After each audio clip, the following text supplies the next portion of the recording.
We've now entered into Season 4 of the Outlast Trials. Season 1 was kind of establishing Sinyala, letting us get to know Easterman and the other people there in the facility, what the trials are and how they work.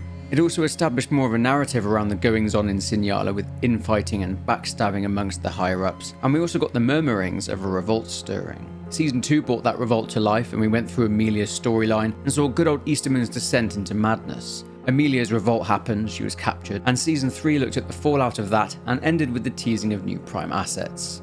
These new Prime assets are pretty intense. I'm toughing it out. As with other updates, there are plenty of documents to dive into, so let's get into the video now, and here is your obligatory spoiler warning.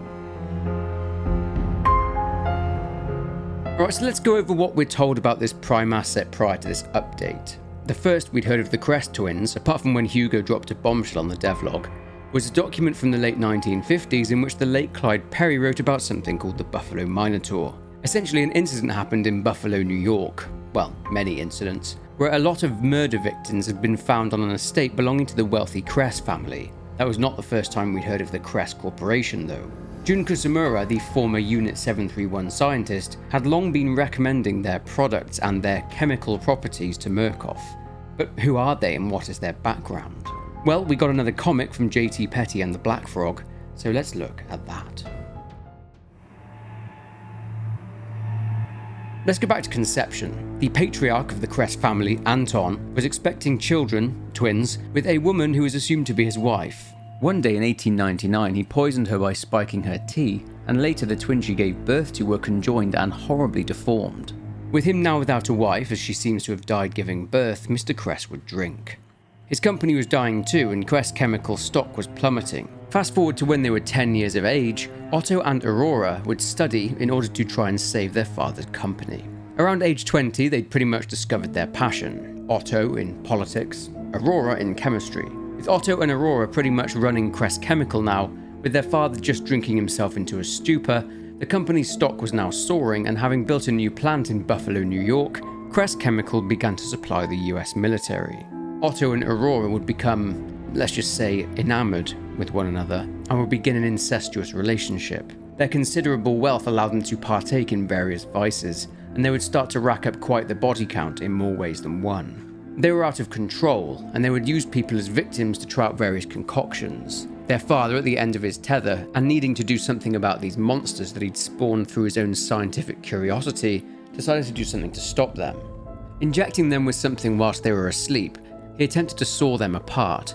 Arora then threw a vial of something at their father, and drawing a purple liquid into a syringe, she injects Otto with it and he springs back to life. They then proceed to mutilate their father and made him into an abomination, seeing just how long they could keep him alive, and they then disposed of him when he eventually died. Due to their unique shape, they would be the subject of a local myth, which we've mentioned was the Buffalo Minotaur. More publicly though, they were being lauded as brilliant scientists. Otto would flex his political talents, and candidates running for Congress would pay him in order to increase their chances of winning. And they would. Otto saw repeated victories from their shadow campaigns. However, due to their appearance, they would have to remain in the shadows. But Otto and Arora effectively ran New York state politics for decades. But one day their extracurricular murderous activities had caught up with them. The police arrest them for the murders, but this is kept hush-hush. Clyde Perry turns up. Through their numerous contacts with the US Army, the government, and the high-profile nature of the Kress twins' achievements, their misdeeds were swept under the rug, and the crimes were publicly blamed on a groundskeeper there at the Kress estate. Anyway, since the plant provided many jobs and money for the local economy, the authorities allowed Clyde to take them away to Sinyala for consideration as prime assets. It seems that Dr. Kusumura is having the Kress twins, or more specifically Arora, make some concoctions in a lab that Murkoff had given them, although they are still confined as they are still considered very dangerous. Kusumura shares with them some news, and that is about Clyde Perry's death. They dwell on the fact that he was cut in two, and they recall what their father tried to do to them. He then shares more news and tells them that they'll find out what this is soon. The news, of course, being that they are to become prime assets in the trials. But that's the comic, providing some good backstory, but let's now move on to the brand new documents that have showed up in trials. We'll get back to the Kress twins later and how they're potentially going to be used by Murkoff, but let's look at what's happening with Amelia. I suggest watching my Season 2 recap, But basically, a reagent named Amelia Collier had inspired an uprising against Murkoff after her partner, a man named Damon Green, who in his vulnerability had been lured to Sinyala. She escaped a trial and messed with Murkoff, eventually culminating in a mass escape event in which lots of reagents managed to escape into the Arizonan desert, and her aim was never to escape herself, but to do immense damage to Murkoff. After she'd managed to get her revenge on the director of historical refinement, Clyde Perry, who killed her partner Damon, she got caught by Murkoff's security, and the Murkoff higher-ups decided to make an example of her, stringing her up in the sleep room until she had to be taken down, otherwise she would die, as the last thing Murkoff wanted was a martyr. It's not clear what Murkoff's plans are for her, but they clearly plan to use her in some way. On the 18th of May, Moses Scarfiotti, the architect at Sinyala who designs the trial environments, writes to the Murkoff board, and he states that a security review of the entire facility has been completed and all breaches have been sealed and hardened. It's clear that the blame for the breach has been placed upon Clyde Perry, whose death has provided a convenient way out for those with some degree of responsibility, and he writes about Project Scavenger, which reveals an unused trial environment. Reagents had been thrown into this environment and were given no ESOP unit, forced to scavenge them from bodies. Observing reagents that were willing to explore an off-limits area that was obviously out of bounds, they determined that these reagents were likely accomplices of Amelia, and they were placed under increased scrutiny. Easterman has been watching Amelia since she'd been moved from the sleep room to the medical wing. He had noticed that Amelia was smiling in her sleep, but that this smile was more akin to finding a blessing than that of satisfaction or cunning. He seems angry that she looks at peace. He then suggests that she may be seeing things while sleeping, and he suggests that they could test the depths of her catatonia. One particular person we saw who was found in a catatonic state after repeated trauma was of course Blake Langerman in the Murkoff account epilogue. Is there a connection here? Do we have a lucid dreamer in Amelia? Is she someone that Wernicke will take an interest in for his dream therapy? I guess we'll find out at some point. Back in Season 1, we'd found out that the first version of Project Lathe, which is essentially the trials, failed because the subjects that Easterman and Murkoff tried to use were broken and disturbed patients from Mount Massive Hospital. These subjects ended up becoming the experimental population, or XPOPs. Murkoff don't like to waste assets. Anyway, at the tail end of Season 3, Alice Avianos wrote to a Murkoff employee called Silas Knisley, who is essentially the HR guy at Mount Massive Hospital. She mentioned Clyde Perry's death, and she proposed a joint HR initiative between Mount Massive and Sinyala. But in this update, we see that Avianos received a response from Mr. Knisley. In it, he says that he has been curious about what's been going on there at Sinyala, and he mentions that Dr. Wernicke, after being there at Sinyala, had gone to Haiti at some point. Now, if you haven't heard of Francois Papadoc Duvalier, well, here's a short introduction. This man was the president of Haiti from 1957 all the way up to his death in 1971. In his childhood, Haiti was occupied by the US for almost 2 decades. Despite his hatred for the US, Duvalier went to study medicine in the US, and after his studies he returned to Haiti with a wealth of knowledge. This was good, as people living in rural areas of Haiti had begun to suffer from a horrible skin condition known as yaws, which was a bacterial infection that resulted in lesions on the body.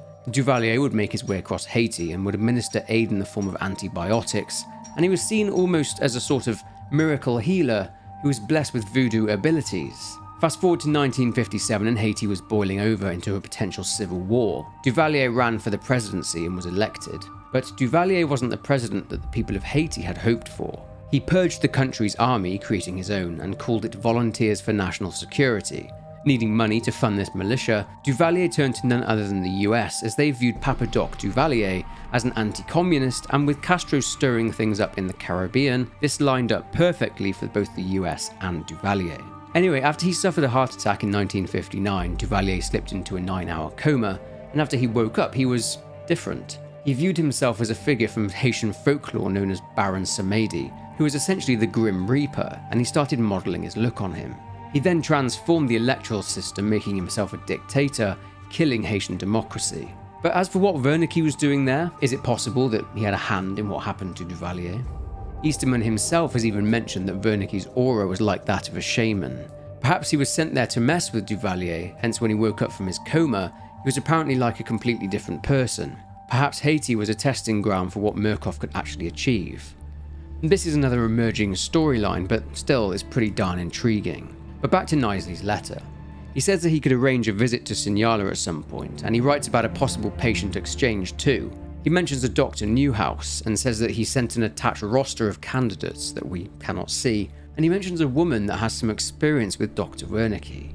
Who could this be? One potential female patient we saw in Outlast 1's Mount Massive documentation is Shirley Pierce. She was a patient at Mount Massive until 1964 and spoke in her journal about this Dr. Newhouse, along with mentioning government men joining the staff. Again, this is an exciting, emerging storyline. Alright, so let's get to the meaty part of the documents, the storyline titled Politics. We previously received one document from this set in Season 3, and it detailed a conversation between Avianos and her lover, and Murkoff's CIA liaison, Jameson Lawler, in which they had a conversation about Kress Chemical. They were addressing a vector on political will, and we're about to see what that will look like. But before we look at what was said in their meeting, let's go back a whole week, to a meeting between Easterman and Scarfiotti, who appear to have somewhat calmed the tensions between them, at least for now. Let's face it, they both dodged a bullet when it came to the Amelia fiasco. Scarfiotti, in preparation for the Kress twins' arrival at Signala, had built a new trial environment, and this was the shopping mall. Easterman loves it. Scarfiotti says that it's perfect for a trial because it's a diorama of a downtown shopping experience. However, Scarfiotti is confused about how the shopping mall is connected to politics. Easterman mentions the televising of the upcoming presidential debates on CBS, so let's paint a picture of where the US was politically. Some hotshot US senator by the name of John Fitzgerald Kennedy was running for the presidency and was set to take part in the presidential debate against US Vice President at the time, Richard Nixon. The significance of this event was that it would be the very first time the presidential debate was to be shown on television. Many disagreed with this though, as people thought that this idea of televising these events would change the political process, and more care and attention would be placed upon what looked like on television as opposed to what they would say in order to win over the people. You just look at Kennedy and now look at Nixon. After the debate, according to various surveys, it was considered that those who watched the debate thought that Kennedy had performed better, whilst those who had listened via the radio had considered Nixon to have performed better. This links into what Easterman says next. He says that television would turn politicians into products. Scarfiotti isn't really following, but Easterman calls the mall environment a cathedral to consumerism. The next few documents expand on this slightly. We learned in the previous update that Arora Kress is a bit of a genius in the fact that she'd learned Japanese just so she could converse with Kusamura. Arora mentions someone to Dr. Kusamura and his ears prick up. She mentions a German scientist named Fritz Haber who used to write to them. Born into a Jewish family in Breslau in Prussia, now Wrocław in Poland, Fritz Haber grew up to be very proficient in the field of chemistry. He would go on to invent the Haber-Bosch process alongside his assistant, and this resulted in the formation of ammonia. This resulted in much higher quantities of nitrogen-based fertilizers being available. This transformed the worldwide agricultural sector, and the food base of half the world's population still, to this day, uses the Haber-Bosch process. He received the Nobel Peace Prize in 1918, but that is not why Dr. Kusamura venerates Fritz Haber. Oh no, he admires him for a much darker reason. Haber got involved in chemical warfare during World War I. He would go on to help develop methods of dispersing chlorine gas in enemy trenches. He would also be brought on board to advise troops such as Pioneer Regiments 35 and 36, which were essentially gas warfare troops. It's thought that after its first use during the Second Battle of Ypres, the number of casualties was around 67,000. But despite this being a moral conundrum, Haber saw this as duty, famously quoted as saying, "During peacetime, a scientist belongs to the world, but during wartime, he belongs to his country." He would repeatedly defend the use of gas warfare, saying that death is death no matter how it's inflicted. That gas weapons were no more cruel than the flying pieces of iron. Even after the war, Haber would continue to work for Germany's now secret development of chemical weaponry, managing to produce the cyanide gas Zyklon A. He died in 1934, 1 year after being forced out of Germany on account of his Jewish heritage, after Hitler rose to power. His work in developing Zyklon A had a damaging effect even after his death, as Zyklon A was used as the basis for Zyklon B, which was the gas used in the gas chambers by Nazi Germany during World War II. Even to this day, Fritz Haber is considered to have been a war criminal. Now you're able to see why Kusamura thinks so highly of him. Kusamura calls him an artist and a builder of empires. Fritz used to write Aurora letters, and it seems from this that Kress Chemical helped supply some of the chemicals used for Fritz Haber's chemical warfare. She mentions that Fritz Haber was working on an alternate compound to something known as methylene dioxymethamphetamine, which is a mescaline-like compound, otherwise known in more simple terms as MDMA. The conversation turned to the National Socialist movement, something that Kusumura states was a movement based in drugs and fear. They talk about the drug taking amongst the Nazi leadership and the soldiers, which we've discussed in a previous update, where the soldiers would be given Pervitin in order to make them march for much longer. They talk about Hitler, that despite him being an ugly, short drug addict, he managed to rise to power, which now links into the Kress's downfall. Otto got inspired by Hitler, and despite his being an ugly little man, he achieved something significant. Otto would watch Hitler's rallies and would cry, if he could do it, then why not them? And so they attempted to step out into the limelight and, well, it didn't go down very well at all, and this led to them being caught for their murders, leading back up to this point. 10 days prior to Kusumura's conversation with the Kress twins, on the 15th of May 1960, he had a conversation with Avianos and they were talking about mescaline, and that Arora Kress had managed to isolate the effects of a synthesized version of mescaline on the different receptors in the brain that produce serotonin. Kusumura likens the effect of the use of peyote by cult leaders, and Arora has managed to separate the visual phenomenon from the altered sense of self and time. It's a non-psychedelic effect focused on the sense of self. Now we are able to see why Kusumura was so desperate for Easterman to bring Kress on board with what they're doing at Signala. He calls this compound Kress precursor, and it's essentially used in order to create long-term fissures or gaps in the self that can then be filled with brainwashing. In other words, using this Kress precursor, reagents are now way more susceptible to thought reform. There are notable side effects, such as vomiting after coming into contact with the stuff, but the damage is done at this point. Aviana states that she's getting tired of hearing of Kusumura's research from various people outside of Signala, such as MKUltra director Sidney Gottlieb, and she makes it clear that the information is to go directly to her first, or else. 5 days after this, on the 20th of May 1960, Easterman and Avianos are talking about the Kresses, and they're talking about the Kress precursor and that the Kress twins will have to deliver it in person in the trials. Easterman then talks about secondary political influence. With Otto's political gifting along with Aurora's chemical persuasion and the brainwashing possibilities involved, Murkoff have now stumbled across the potential for massive cash influxes from the CIA. So you may be wondering how the Kresses got away with everything so quietly. Well, let's go back to that conversation between Avianos and Lawler from the 27th of May. After discussing this new vector on political will, Avianos mentions that Kress chemical going down is in absolutely nobody's best interest and mentions that they are a major supplier for the US military. She says that she reached out to Clyde Tolson, who is the associate director of the FBI at this time. He's the deputy of FBI director J. Edgar Hoover. Murkoff reached out and helped them cover up the mess in Buffalo, and their end of the deal was that they got to add Otto and Arora to their stable or roster of prime assets. Avianos states that it was the Kress's ambition that was their ultimate downfall, because, as mentioned earlier, they wanted the limelight. Lawler at first didn't see the problem in that until he was shown a picture of them. Now, he gets it. Avianos asks Lawler a question about who the most successful politicians of the 20th century were. After a few unsuccessful attempts, Avianos tells him Hitler. Lawler, after delivering a rather hilarious "here we go," I can just picture the eye roll, she also mentions Mao and Stalin. She says they were ugly men with magical beliefs, that they were losers, criminals and failures, but as politicians, they were unbeatable. They then talk about Kennedy, that his politics were as far from continental fascism as you can get while still hoping to win an election. But Avianos doesn't give a hoot about the politics. She's talking about Kennedy himself. Kennedy joined the US Naval Reserve in 1941 and commanded a torpedo patrol boat in the Pacific Theater. He survived the sinking of this boat, PT-109, after it was rammed by a Japanese destroyer, and he played a huge part in rescuing his crewmates. During this incident, JFK had gotten a bad back injury and it required treatment in hospital, with him being medically discharged from the Navy in 1945. Avianos mentions that Kennedy was taking barbiturates and amphetamines for the pain that his back injury was causing him. She mentions that this concoction of Demerol and methadone would cause one to embark on quite the terrific high. She says that if they can get a real believer and a real addict into the White House, then there's no limit to what they can achieve.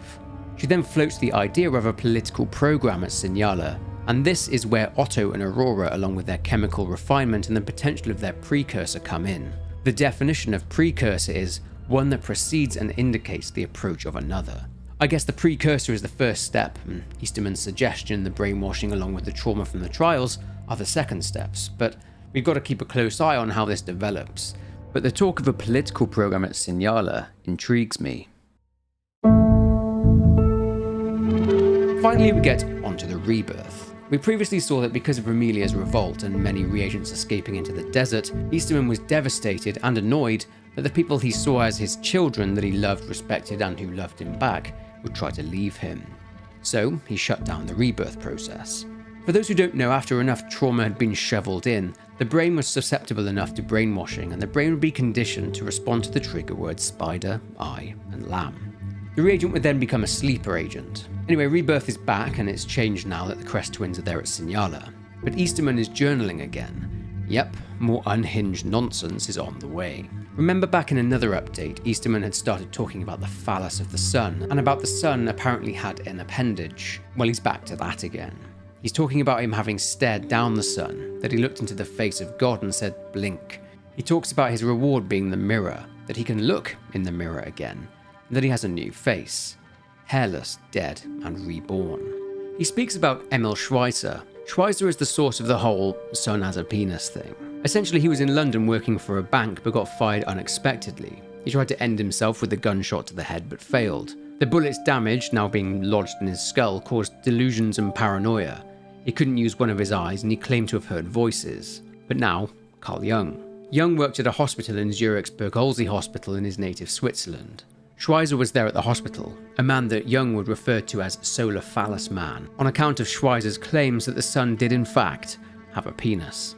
Easterman looks at himself in this mirror and sees himself as a sun with a penis. He links it into Roman Mithraism, focused on the god Mithra, that the Romans who worshipped Mithra were driven underground. He talks about Jung's archetypes, and what Jung would say if he could see them thriving there at Signala. He finishes this entry by saying that the mirror is sacred. Looks like it didn't take long for weird Easterman to return. He then journals once more, and a bunch of strange letters are visible. He then, after 3 hours of detoxing a Kress concoction he calls MIVIM, which stands for Mirror Image Visual Morphosia, he reveals that the scribblings were him writing with reversed vision. He tried to write, "I'm attempting." Whilst under the influence of MIVIM, he had looked in the mirror and he realised that the image of his reflection was more true than his real body. He says that the real side of the mirror was the reflection, and the mirror's reflection was the true self. He talks about communal rebirth now being possible. Administering it to reagents apparently distances their minds from their physical bodies. Easterman says that rebirth will now recommence. Under the influence of this chemical, the rebirth process now involves the reagents seeing the trial environments reversed, completely different to how they know them. They are required to obtain their new records and hear the words. After this, reagents get activated and now get to work in causing chaos all over the world. Caused a plane crash in Georgia, killing 2 Cuban nationals, a Teamster Union boss disappearing, a knife attack at the Vatican in which 2 Catholics were killed whilst preparing documents for Pope John XXIII's Vatican Council, a foreign minister apparently ending himself, potentially derailing talks between the French government and the Algerian National Front, who've been fighting each other since 1954, a fire at a Soviet prison where US pilot Gary Francis Powers was being held, a Guatemalan ambassador being detained with vital evidence going missing, 3 singers dead in an apparent self-deletion pact in a Beverly Hills mansion after their tour had them due to perform in Poland and East Berlin, and the senator's pop star wife found dead, forcing him to retire from the government. The senator was a vocal supporter of African American voting rights in the American South. One final exciting thing to finish on is that in the Moses Scarfiotti letter to the board, he writes about a substructure of a trial environment that could potentially be a mirror of the location the Kress twins carried out their crimes. Perhaps a chemical plant. But who knows? But that's it for the lore update from Project Diarchy. I hope you enjoyed watching this video as much as I did diving into the lore and writing about it. If you did enjoy it, then leave a like to show your support. Subscribe if you aren't already and leave a comment down below with your thoughts and theories, but for now, take care, and I'll see you in the next one.